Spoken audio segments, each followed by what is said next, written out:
Hello student, आपका स्वागत है विवेक मैथ्स आर्मी में। मैं हूं विवेक शर्मा। आज हम क्लास 12th का जो इंटीग्रेशन पार्ट है, इंटीग्रल पार्ट है, उसके जो अनुप्रयोग हैं, एप्लीकेशन ऑफ इंटीग्रल्स, ठीक है, उसका हम आज चर्चा करेंगे, अध्ययन करेंगे। आइए देखते हैं इंटीग्रल्स का समाकलन के अनुप्रयोग। ठीक है, इसमें अध्ययन करने से पहले कुछ चीज़ें जो क्लास 11th की थी उन पर ज़रा हम फोकस करते हैं। ज़रा ध्यान दें, क्लास 11th क्या, उससे भी पिछली जो क्लास 9, 10th, ठीक है, उससे जो रिलेटेड हैं उस पर कुछ हम फोकस करते हैं। ज़रा ध्यान दीजिए। सबसे पहले हम फोकस करते हैं रेखा पर। किस रेखा पर? तो सबसे पहले रेखा पर जब अध्ययन किया था तो आप देखिए, आप जानते हो चतुर्थांश के बारे में। चतुर्थांश में ये जो है, ये है एक्स एक्सिस और ये है वाई एक्सिस। ठीक है, तो सबसे पहले तो आप ये ध्यान दें कि एक्स अक्ष और वाई अक्ष दोनों के जो समीकरण हैं वो क्या होते हैं। एक्स अक्ष जो है वो क्या है, एक रेखा है, सरल रेखा है, और वाई अक्ष भी एक रेखा है। तो उनके जो इक्वेशन है, उनका जो समीकरण है वो क्या निकला था, आप रिवाइज कीजिए। एक्स अक्ष का जो समीकरण था, एक्स अक्ष का समीकरण, एक्स अक्ष के समीकरण में आपने पढ़ा था कि क्या होता है, y बराबर 0। और y अक्ष का समीकरण,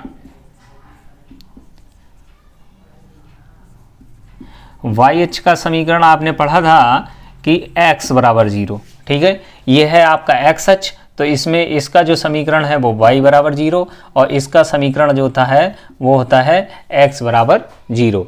ठीक है, इसमें भी आपने दिशाएं पता है आपको। ये एक्स अक्ष है, ये और वाई अक्ष है, जहाँ पर ये काटते हैं वो होता है मूल बिंदु। और ये मूल बिंदु के एक्स अक्ष पर आपका सीधे हाथ की तरफ जो चली दूरियां होती हैं वो प्लस की, इधर नेगेटिव, उधर प्लस और नीचे माइनस। ठीक है, ये तो एक्स अक्ष का समीकरण आया। अब इसी टाइप से एक्स अक्ष के समांतर, एक्स अक्ष के समांतर रेखा का समीकरण,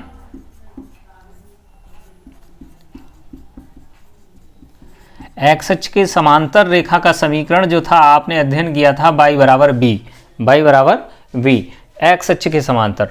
और y अक्ष के समांतर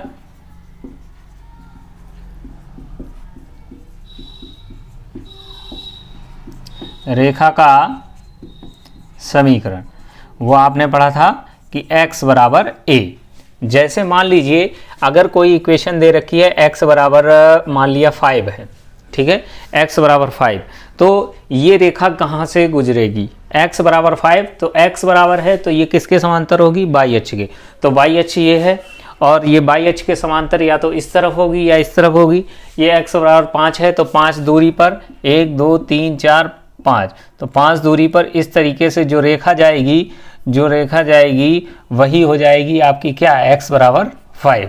ठीक है, इसी तरीके से यहाँ पे हम लिख दें y बराबर मान लिया -5 लिख दो, y बराबर -5, तो y बराबर -5 कहाँ से जाएगी।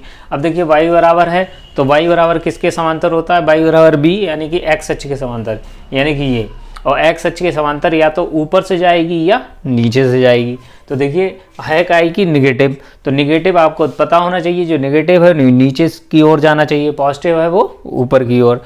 तो यहाँ पे है x बराबर -5, तो नीचे की दिशा में 1 2 3 4 5, तो यहाँ से होकर जो जाएगी रेखा ये वाली, ये आपकी किसके, y बराबर -5 है तो ये x अक्ष के तो समांतर होगा, तो y बराबर -5। ठीक है, तो इस तरीके से आपने रेखाओं के समीकरणों का अध्ययन किया है, इस पर फोकस करें। ठीक है, उसके बाद ज़रा ध्यान दें, आपने कुछ वक्रों के बारे में अध्ययन किया था। वक्रों में वृत्त के बारे में ध्यान दो। वृत्त के जो समीकरण थे उसके बारे में थोड़ा सा हम रिवाइज करेंगे। देखिए,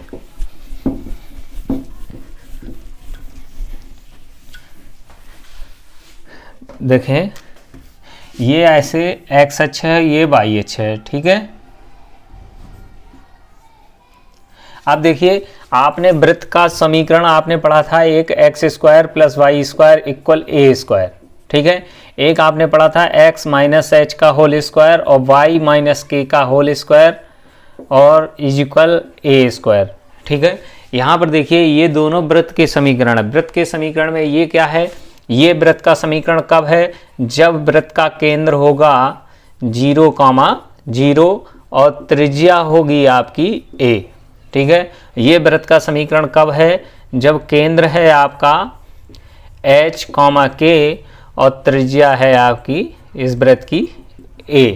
ठीक है, जब इस पर फोकस करें तो यहाँ पर ध्यान दो, केंद्र क्या है? मूल बिंदु। तो मूल बिंदु यही है, तो इसको केंद्र मानकर इस तरीके से एक वृत्त बनेगा और इसकी त्रिज्या ये क्या होगी? a। ये दूरी a, ये भी a, ये a और ये a।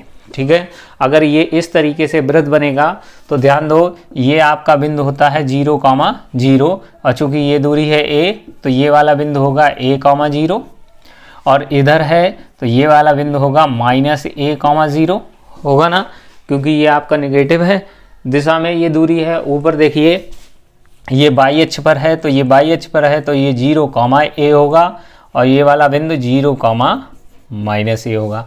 इन बिंदुओं को भी विशेष तौर पर ध्यान दें, क्योंकि वक्रों के जो क्षेत्रफल हैं, वक्रों से घिरे क्षेत्रफल हैं, उसमें इन बिंदुओं का बहुत ही महत्वपूर्ण योगदान है, बगैर इसके नहीं हो सकता। ठीक है, एक तो वृत्त के बारे में आप स्पष्ट तौर पे ये ध्यान रखें। ठीक है, और वृत्त के बाद आगे बढ़ते हैं। आपने जो क्लास फर्स्ट ईयर में कुछ आपने वक्र पढ़े थे, जिसमें नाम था एक पैराबोला, परवलय। ठीक है, पैराबोला में आपने पढ़े थे कितने टाइप? 4 टाइप पैराबोला के। देखिए, उन टाइपों को हम यहाँ पर फिगर और उनके जो इक्वेशन है उनके द्वारा हम कुछ रिवाइज करेंगे। ठीक है, तो रिवाइज करेंगे। देखिए, चारों रूपों को हम ज़रा रिवाइज करे ले रहे हैं। ठीक है, तो देखिए सबसे पहले आपने पढ़ा था y² = 4ax। एक आपने परवलय पढ़ा था y² = -4ax।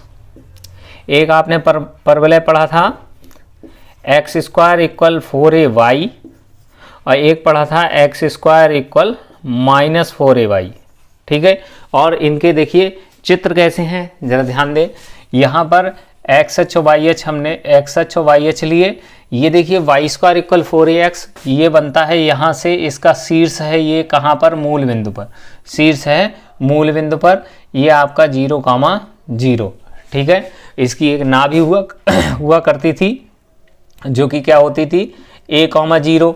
ठीक है, यहाँ पर a,0, शीर्ष हो गया 0,0। ठीक है, y² = 4ax, x है यानी कि x अक्ष पर होगा। इसका परवलय का अक्ष कौन होगा? x अक्ष। और चूंकि ये प्लस का है तो x अक्ष की धनात्मक दिशा की ओर उस तरफ मुंह होगा। अब जब y² = -4ax है तो इसका भी अक्ष कौन होगा? x अक्ष। तो इसका जो चित्र बनेगा वो इस प्रकार बनेगा, ध्यान दें, इस तरीके से। और चूंकि ये माइनस है तो माइनस दिशा में, x अक्ष की ऋणात्मक दिशा में इसका मुंह होगा।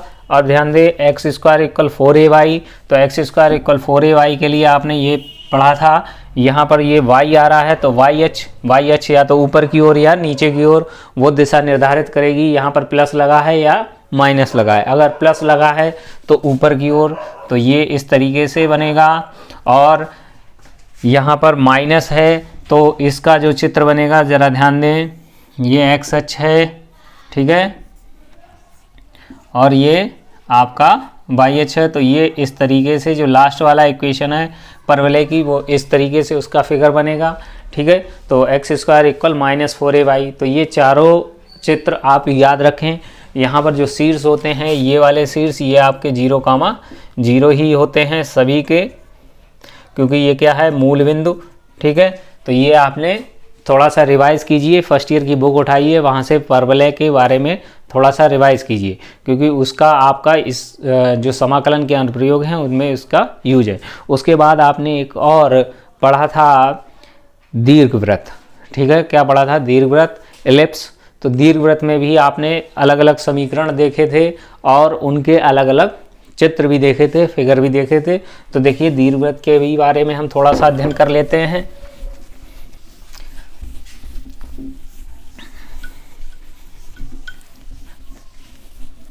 देखते हैं दीर्घवृत्त। दीर्घवृत्त का समीकरण ध्यान दें, आपने याद किया होगा फर्स्ट ईयर में x² / a² और y² / b² = 1।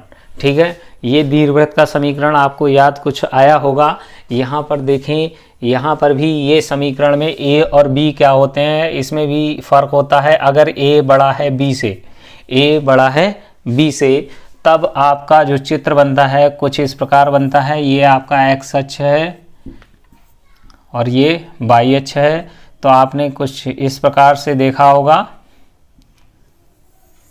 ठीक है। इस प्रकार से ये दीर्घवृत्त होगा। यहाँ पर ए बड़ा है बी से, यानी कि ए बड़ा है तो ये दीर्घाक्ष हो गया, ठीक है। और ये आपका लघु अक्ष हो गया, यानी कि ए और ए डैश हो गया आपका दीर्घाक्ष, और बी बिंदु अगर ये है और ये बी डैश है तो ये हो गया लघु अक्ष। तो यहाँ पर यहाँ से यहाँ तक की दूरी जो दीर्घाक्ष है वो कितना होता था, 2a, दीर्घाक्ष होता था 2a और लघु अक्ष होता था 2b। तो ये आपका केंद्र है 0,0, और यहाँ से यहाँ तक की ये दूरी 2a है। तो केंद्र से यहाँ तक की ये इसके शीर्ष कहलाते थे। यहाँ से यहाँ तक की दूरी कितनी होगी, a। तो ये बिंदु हो जाएगा a,0, ये बिंदु हो जाएगा -a,0, और चूंकि ये होती थी 2b तो ये बिंदु 0,b, और ये वाला बिंदु है वो 0,-b, ठीक है। इसके बारे में आप ये चित्र को ध्यान से सुने, कौन सा बिंदु कहाँ पर होता है ये आपको देखना है। अब ध्यान दो, अगर यहीं पे, अगर यही समीकरण में अगर b बड़ा है a से, b is greater than a, तो चित्र इस प्रकार से बनेगा, यानी कि दीर्घाक्ष हो जाएगा 2b और लघु अक्ष हो जाएगा 2a। तो ये कुल इस प्रकार से, कुछ इस प्रकार से बनेगा, ठीक है। तो ये बिंदु a और a डैश, और ये b और ये वाला b डैश, ये बिंदु ध्यान दें, ये 2a होगा, ये c केंद्र होता है, यहाँ से यहाँ तक a, तो ये वाला बिंदु होगा a,0, ये -a,0, ये 0,b, और ये वाला बिंदु 0,-b, ठीक है। तो इसके बारे में आप ध्यान से फोकस करेंगे। इसी प्रकार से आपने पढ़ा था एक अतिपरवलय, ठीक है। अतिपरवलय में भी 2 थे चित्र, उसको भी ध्यान दें। ये आप फर्स्ट ईयर की बुक उठाएं, उससे आप ध्यान से देखें। अब रेखा में भी आपने रेखा के जो समीकरण हैं उसमें कुछ रेखा के समीकरण आपने पढ़े थे। रेखा के बारे में थोड़ा सा हम बैक आते हैं, ध्यान दीजिए। रेखा में जैसे ये आपका एक्स अक्ष, ये आपका वाई अक्ष है, तब आपने देखा था अगर कोई रेखा इस प्रकार से जाए, ठीक है, ये रेखा एक्स अक्ष पर ए अंताखंड और वाई अक्ष पर बी अंताखंड काटे, यानी कि ये बिंदु आपका a,0 और ये वाला बिंदु 0,b है, तो इस रेखा का जो समीकरण था वो x/a y/b = 1। ये आपका रेखा का समीकरण कौन सा है, अंताखंड रूप, रेखा का अंताखंड रूप। अब आपने एक और रेखा का समीकरण पढ़ा था, ध्यान कीजिए। आपने अगर इस तरीके से कोई रेखा गई है, ठीक है, ये एक्स अक्ष है और ये वाई अक्ष है, और ये रेखा गई है, ये वाई अक्ष पे सी अंताखंड काटे और इसका झुकाव एक्स अक्ष से थीटा कोण हो, तब ये प्रवणता अंताखंड रूप में रेखा का समीकरण था y = mx + c, ठीक है। जहाँ पर m क्या है, प्रवणता होती है, m इक्वल होता है क्या, tan of theta, m equal होता था tan ऑफ थीटा, और c क्या होता था, ये मूल बिंदु से जो y अक्ष पर कटा अंताखंड है, y अक्ष पर जो कटा अंताखंड की लंबाई है वो होती है c, ठीक है। अगर यही रेखा कहाँ से होकर जाए, अगर यही रेखा यहाँ से ना होकर यहाँ से होकर जाए मूल बिंदु से, इस तरीके से, ठीक है, जब इस तरीके से होकर जाएगी तो ये वाई अक्ष पर अंताखंड नहीं काटेगी, तो वाई अक्ष पर अंताखंड खत्म हो जाएगा। तो इस रेखा का जो समीकरण आएगा वो होता है y = mx, इसमें c नहीं होता है, तो y = mx, ठीक है। इसको आप ध्यान रखें, इस रेखा के समीकरण को और इसको, तो y = mx। तो ये रेखा जो है कहाँ से होकर जा रही है, मूल बिंदु से, तो मूल बिंदु से होकर जाने वाली रेखा का समीकरण था y = mx + c, ठीक है। तो ये तो हुए कुछ समीकरण वक्रों के और रेखाओं के। अब आप बढ़ते हैं इस चैप्टर से संबंधित, ध्यान दीजिए इस चैप्टर में क्या है, वक्रों के समीकरण। वक्रों के समीकरण कब, देखिए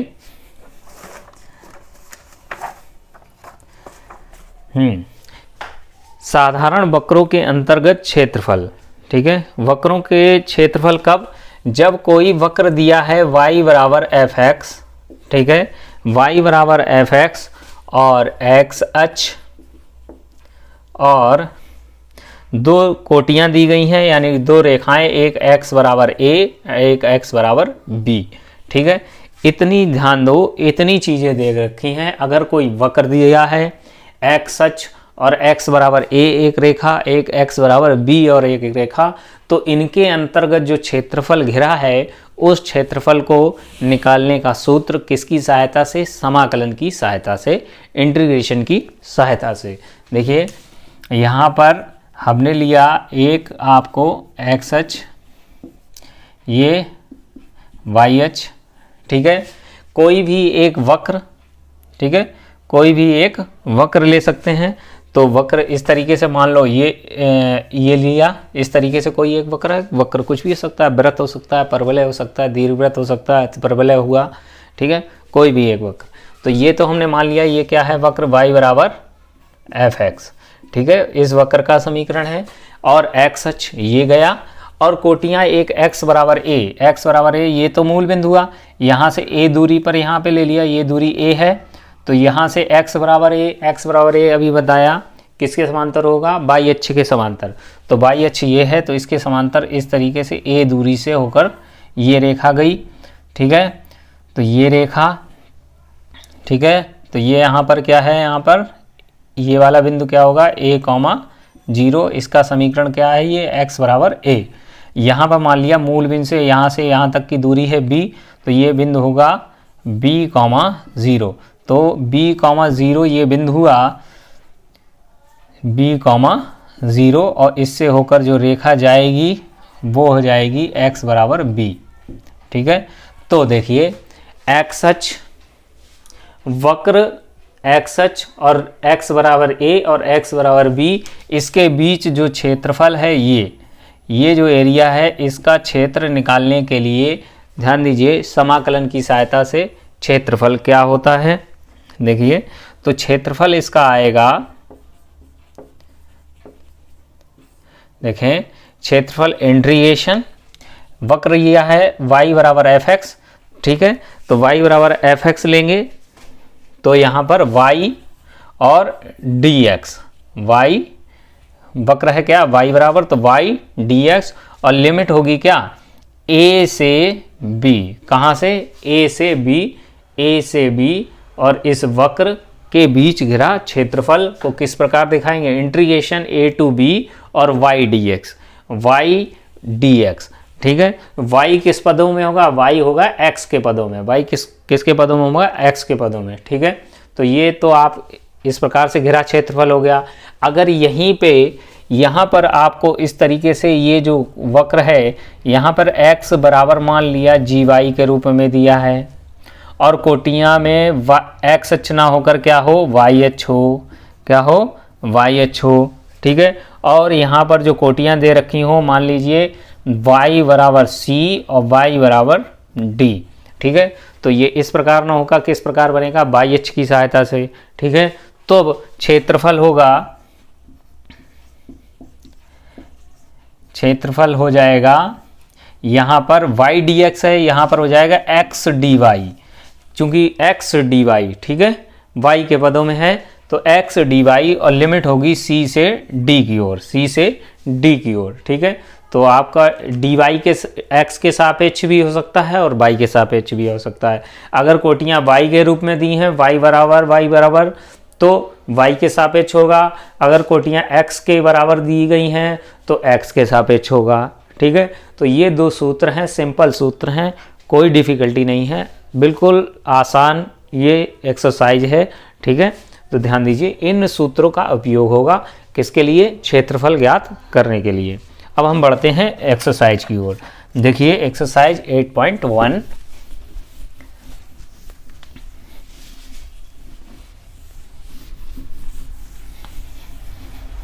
देखते हैं 8.1 और इसका भी एक्सरसाइज 8.1, ठीक है। इसमें भी क्वेश्चन नंबर 1, ठीक है। इसमें कहा है वक्र वाई स्क्वायर इक्वल एक्स। वक्र क्या दिया है, वाई स्क्वायर इक्वल एक्स। देखो सबसे पहले वक्र वाई स्क्वायर इक्वल एक्स, रेखाएं दी रखी हैं, रेखा आपको दे रखी है x बराबर 1 और x बराबर 4, एक 1 और एक 4, और एक क्या दे रखा है x अक्ष, ठीक है, x अक्ष। इनके x अक्ष कह रहा है वक्र वाई स्क्वायर इक्वल एक्स, रेखा x बराबर 1, रेखा x बराबर 4 और x अक्ष से घिरे क्षेत्र का क्षेत्रफल ज्ञात कीजिए, वो भी किसमें, प्रथम पाद में, यानी कि प्रथम पाद यानी कि प्रथम चतुर्थांश में, ठीक है। तो जरा ध्यान दो, ये जो समीकरण है, ये जो समीकरण है कुछ इस प्रकार है, अभी बताया था वाई स्क्वायर इक्वल 4ax, ठीक है, उस रूप का है। यानी कि इसका जो चित्र बनेगा वो कुछ इस प्रकार बनेगा। पहला ही परवलय का पहला रूप है, तो वाई स्क्वायर बराबर एक्स का रूप, यानी कि वाई स्क्वायर इक्वल 4ax, तो इस दिशा में बनेगा, ठीक है। अब दूसरी चीज देखो, पहले तो वक्र हो गया ये वाई स्क्वायर इक्वल एक्स, ये बिंदु क्या हो गया 0,0। अब देखिए x बराबर 1 का मतलब यहां से 1 दूरी पर x बराबर है, x बराबर का मतलब y अक्ष के समांतर, तो y अक्ष के समांतर इस प्रकार से जाएगी, ठीक है। तो ये हुआ आपका x बराबर 1, ठीक है। अब x बराबर 4, देखो x बराबर 1, तो ये दूरी आपकी 1 है, ये दूरी कितनी है 1, तो ये वाला बिंदु हुआ आपका 1,0। अब देखिए x बराबर 4, तो मूल बिंदु से 4 दूरी पर मान लो यहाँ तक गया, तो ये हुआ x बराबर 4, ठीक है। आप जानते हो ये x अक्ष का समीकरण क्या होता है, x बराबर 0 होता है, ठीक है। अब यहाँ से देखिए, यहाँ से यहाँ तक 4 दूरी है, कितनी दूरी है 4 दूरी, तो ये बिंदु होगा 4,0। अब आपको चाहिए प्रथम पाद में, प्रथम पाद देखिए ये पहला होता है, ये दूसरा, तीसरा और चौथा, तो प्रथम पाद में जो क्षेत्रफल है यही तो होगा। ये एरिया आपको ज्ञात करना है। ये एरिया ज्ञात करने के लिए ज़रा ध्यान दो, कितनी चीज़ें होनी चाहिए, 4 चीज़ें। देखो सबसे पहले वक्र तो ये हुआ इतना वक्र, ठीक है। वक्र क्या है, वाई स्क्वायर इक्वल एक्स, ये वाला वक्र, कोट ये एक x बराबर 1 और एक x बराबर 4 और x अक्ष, इनके बीच जो घिरा क्षेत्र है वो निकालना है। तो देखिए लिमिट क्या होगी, कहाँ से कहाँ तक है, यहाँ से यहाँ तक 1 है, तो ये 1 से चालू होके कहाँ तक गया 4 तक, 1 से चालू होके कहाँ तक गया 4 तक, तो लिमिट हो गई 1 से लेके 4 तक।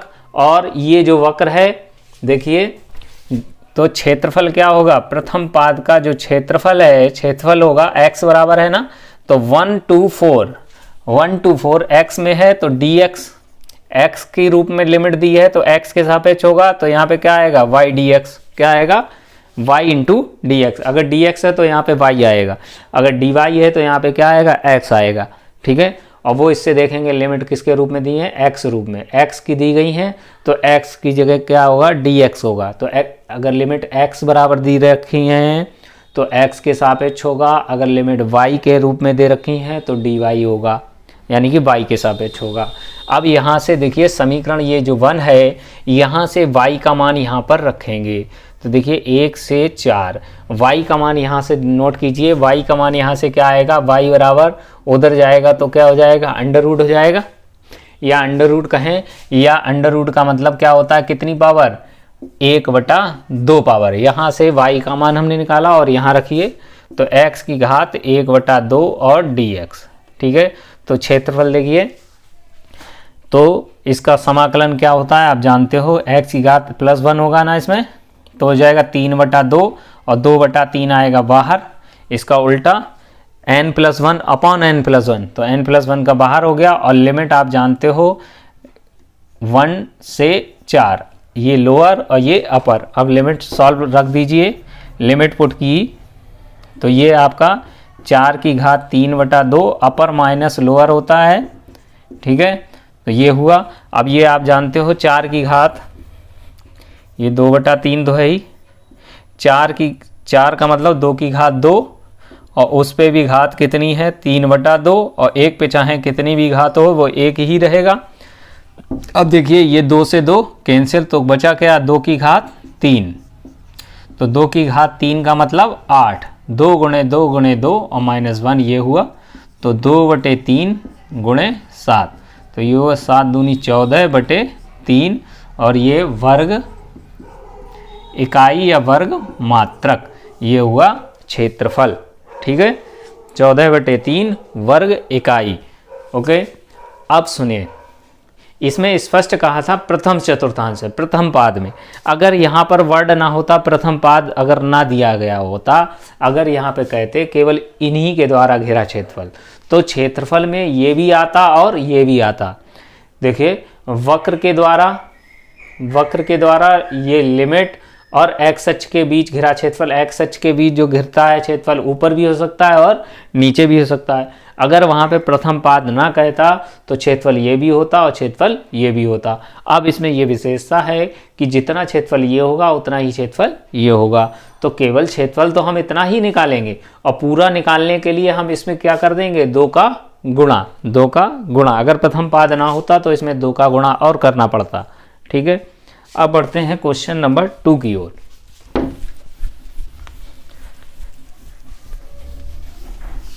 देखते हैं क्वेश्चन नंबर 2 क्या कह रहा है। किताब ज़रूर रखें आप, एनसीईआरटी की ही किताब है, एनसीईआरटी सिलेबस ही आप देखिए, और उसी की जो एक्सरसाइज हैं उसी का ही हम यहाँ पर सॉल्व करा रहे हैं। तो देखिए प्रथम चतुर्थांश में क्वेश्चन नंबर 2 प्रथम चतुर्थांश है, यहाँ भी नोट करिए, यहाँ पे स्पेशल क्या रखा है प्रथम चतुर्थांश में। तो प्रथम चतुर्थांश में वक्र दे रखा है y² = 9x, क्या दे रखा है y² = 9x, और x = 2, x = 4, और x अक्ष इनके बीच घिरा क्षेत्र, और किसमें प्रथम चतुर्थांश में, प्रथम पाद में। तो प्रथम चतुर्थांश वही बात हो गया। यहाँ देखिए y² = 9x है, तो ये भी रूप किसका है y² = 4ax है। तो आप जानते हैं फोटो किस तरीके से बनेगा, इस तरीके से ही बनेगा। पहला रूप है y² = 9x, तो y² = 9x हो गया। ठीक है, अब देखिए x = 2, तो x = 2 यहाँ से 2 दूरी से जा रहा है कोई रेखा। ठीक है, ये x = 2 और एक ले लिया x = 4। ठीक है, तो ये बिंदु का क्या, ये बिंदु का 2,0 और ये बिंदु का 4,0। ठीक है, तो इसके बीच प्रथम चतुर्थांश में यही भाग हुआ। तो बस यहाँ से आप पहले समीकरण में यहीं से थोड़ा सा y का मान और निकालेंगे। तो y का मान यहाँ पर देखिए, तो y बराबर हो जाएगा इसका वर्गमूल यानी कि √9x, तो y बराबर हो जाएगा 9 का कितना होता है 3, और ये x, तो x की घात 1/2। ठीक है, इसको कह देंगे यहाँ पे समीकरण 1। तो क्षेत्रफल क्या आएगा, क्षेत्रफल देखिए लिमिट आपको पता चल गई होंगी, लिमिट है 2 और 4, तो 2 से 4 और वक्र y dx, चूंकि x लिमिट है तो dx होगा, और उसके आगे क्या आएगा y, यहाँ पे dx है तो y आएगा, dy है तो यहाँ पे x आएगा। अब यहाँ पर आप क्या करेंगे, y का मान जो निकाला है समीकरण 1 से, तो आया है 3x की घात 1/2 एंड dx, तो 3 तो बाहर आ गया। ठीक है, अब किसका समाकलन हो रहा है 1/2 घात का, तो ये हो जाएगा x की घात 3/2 और 2/3 आगे आएगा, लिमिट लगेगी 2 से 4, ये 3 से 3 कैंसिल आउट, तो 2 अपर लिमिट, अपर 4 है ना, 4 को क्या लिखते हैं 2 की घात 2, तो 2 की घात 2 उस पे घात 3/2, और ये 2 की घात 3/2 अपर माइनस लोअर, यहाँ पर 2 से 2 ये पावर कट गई, तो 2 ये कितना हो गया 8, और माइनस ये हुआ 2√2, ये 2 की घात 3/2 का मतलब होता है 2√2। ठीक है, और यही हुआ आपका, ऐसा कीजिए यहाँ पर आप गुणा कर सकते हैं, 2 का गुणा कर दो, तो ये हो गया 16 और ये 2 दूनी 4 √2, ठीक है, और वर्ग इकाई, यही आपका फाइनल आंसर। ठीक है, ये हुआ क्वेश्चन नंबर आपका सेकंड। ठीक है, अब बढ़ते हैं अगला question, question number third. Question number third में देखो, अब लिमिट यहाँ पर चेंज है। अभी तक लिमिट कौन सी थी? एक्स अक्ष वाली, एक्स वाली, अब लिमिट है वाई वाली। ठीक है, question number third, question number third में क्या कह रहा है? प्रथम चतुर्थांश में, इसमें भी कहा है प्रथम चतुर्थांश में। ठीक है, वक्र दे रखा है x² बराबर 4y, x² बराबर 4y, और इसमें लिमिट क्या दे रखी है? y बराबर 2 और y बराबर 4, y बराबर 2, y बराबर 4, और कौन सा अक्ष? y अक्ष, कौन सा अक्ष? y अक्ष। इनके बीच जो घिरा क्षेत्र है वो आपको निकालना है। तो ज़रा ध्यान दो, ये जो समीकरण है, ये समीकरण किस रूप का है? x² इक्वल 4ay, ये रूप है। तो x² इक्वल 4ay, ये परवलय का तीसरा रूप है। क्यों भाई? तीसरा रूप किस दर बनता है? ऊपर की ओर। ठीक है, चूंकि प्लस का है तो ऊपर की ओर, और y बराबर 2, तो x अक्ष के समांतर इस तरीके से मान लो ये रेखा गई, कितनी दूरी पर? 2 दूरी पर, यहाँ से यहाँ तक 2 दूरी, तो ये 0,2, और फिर है ये y बराबर 2 हुआ, और एक y बराबर 4 है। तो इस तरीके से, तो ये बिंदु मूल बिंदु से है यहाँ तक, ये है आपका 0,4, तो ये y बराबर 4। ठीक है, अब देखिए इसमें कह रहा है प्रथम चतुर्थांश में, इसमें भी कह रहा है प्रथम चतुर्थांश में, कह रहा है वक्र। तो वक्र तो इस प्रथम चतुर्थांश की बात हो रही है। प्रथम चतुर्थांश में वक्र ये हुआ, और ये x बराबर 2, ये वाली रेखा, और ये वाली रेखा, और y अक्ष, ये कौन सा अक्ष है? y अक्ष, ये वाली, ये क्षेत्र आपको निकालना है। ठीक है, तो ये क्षेत्रफल सिंपल है, y में लिमिट दी गई है, तो क्षेत्रफल यहाँ पे निकालेंगे। क्षेत्रफल क्या आएगा बच्चों? देखिए लिमिट कितनी है? 2 से 4, 2 से 4, चूँकि y के रूप में है तो dy आएगा, dy है तो यहाँ पे क्या आएगा? x आएगा। ठीक है, अब देखिए यहाँ से x की वैल्यू फाइंड आउट कर लेते हैं। तो x की वैल्यू यहाँ पे क्या आई? ये आएगा बराबर में √4y। तो आप जानते हो x बराबर 4 का होता है 2, और y √ का मतलब 1/2। तो x की वैल्यू ये आई, तो यही वैल्यू यहाँ पे रखेंगे। तो 2 से 4, x की वैल्यू 2, और y पे घात 1/2, और dy 2 तो आया बाहर। ठीक है, अब ये y की घात 1/2 का क्या होगा? y की घात 3/2, और 2/3 आएगा बाहर, और लिमिट लगेगी 2 से 4। ठीक है, ये हुआ 4/3। अपर 4 है ना, तो 2 की घात 2 लगा दें यहाँ पे, 2 की घात 2, उस पे घात 3/2, और ये 2 की घात 3/2 लोअर। ठीक है, अपर माइनस लोअर, तो ये 2 से 2 पावर जाएगी कट, तो ये हुआ 8। कितना हुआ? ये हो गया 8, और ये आपका जानते हो 2√2। ठीक है, तो 2√2 हुआ, ये 8 हुआ, तो यही आपका है फाइनल आंसर। बहुत ज़्यादा क्या है? इस 4 का गुणा कर दो अंदर, 4 का जब गुणा करोगे तो 8 चौक 32, और 4 दूनी 8 √2/3 वर्ग इकाई। ठीक है, ये हुआ क्वेश्चन नंबर आपका थर्ड, सिंपल है। अब बढ़ते हैं क्वेश्चन नंबर 4 की ओर। अब यहाँ पे वक्र चेंज हो रहा है, ध्यान दीजिए। अभी तक थे परवलय, परवलय के रूप में था, अब आ रहा है दीर्घवृत्त। देखिए क्वेश्चन नंबर 4 पे फोकस कीजिए। यहाँ पर है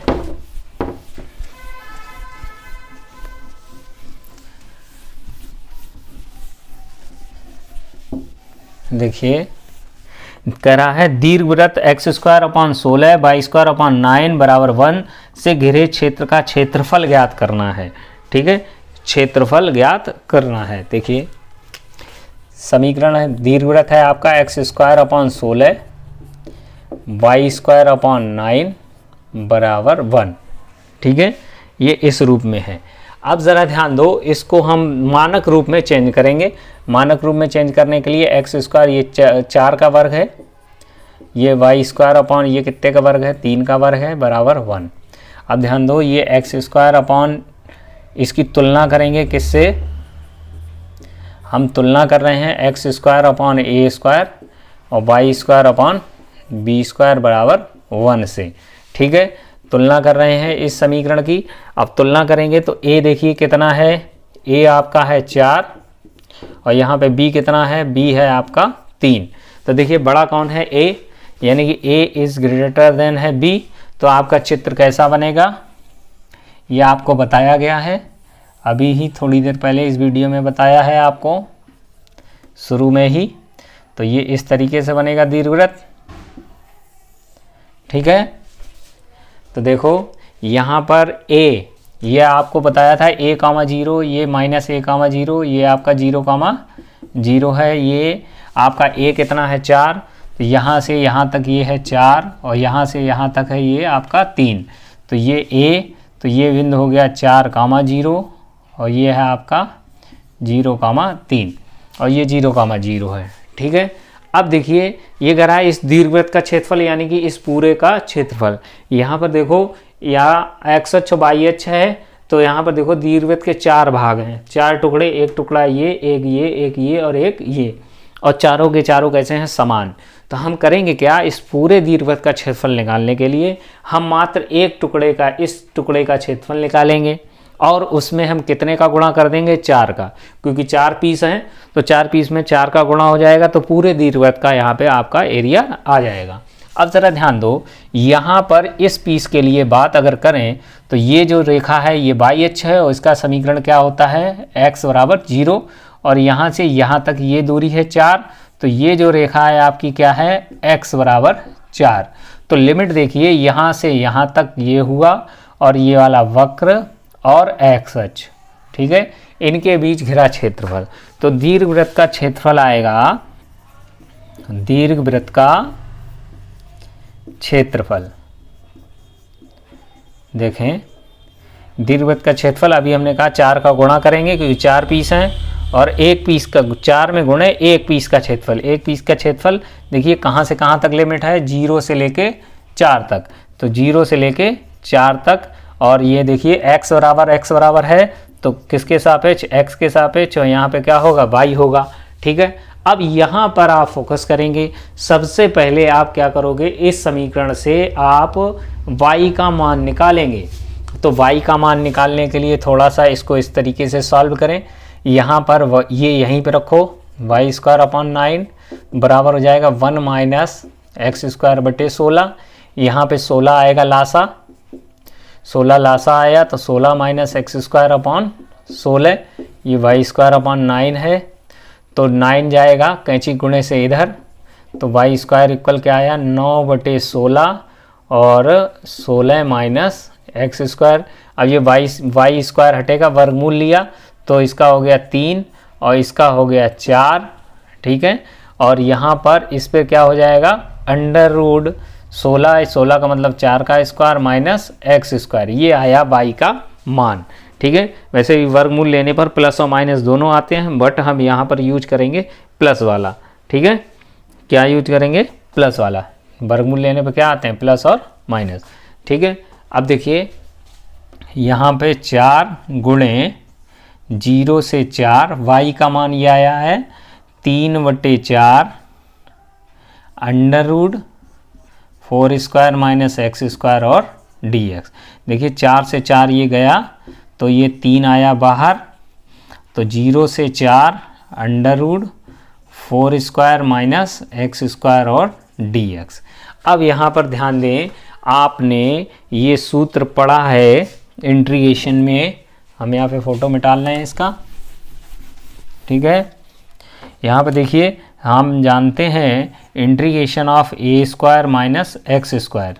ठीक है, ये होता है 1/2 X under root A square minus x square और plus A square sine inverse X upon A.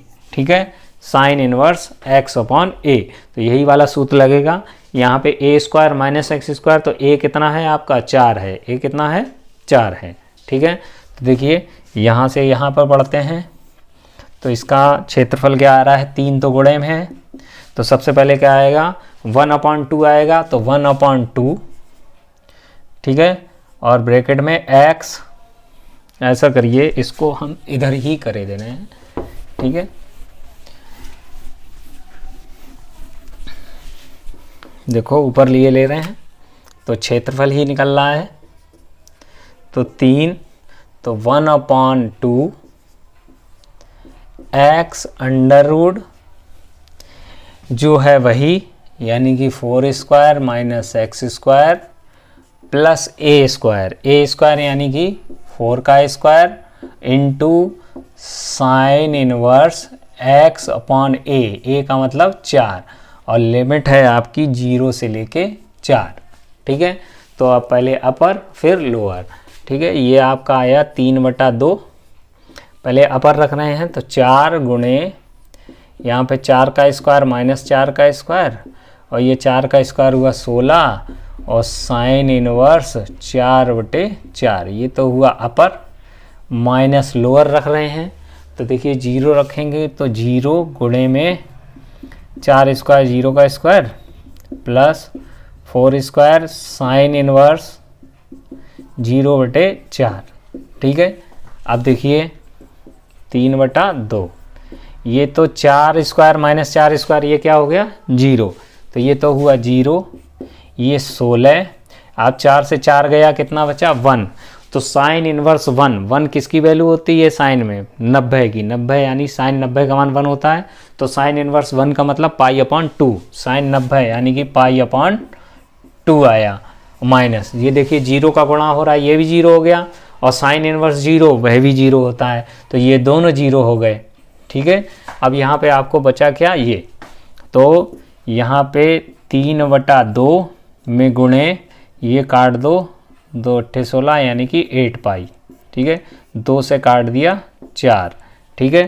तो ये आया 4 × 12 पाई, ठीक है, 4 × 12 पाई, तो ये आया 12 पाई वर्ग इकाई, ठीक है। Final answer question number 4, simple है। क्वेश्चन नंबर 4, तो वक्र जरूर याद रहें, ठीक है। देखिए आज की वीडियो में इतना ही रखते हैं। अगर वीडियो अच्छी लगी हो तो वीडियो को लाइक करें, चैनल को सब्सक्राइब करें, और साथ में औरों को भी शेयर करें। अगली वीडियो में इसी के आगे क्वेश्चन को हम सॉल्व करेंगे। आज के लिए इतना ही, धन्यवाद।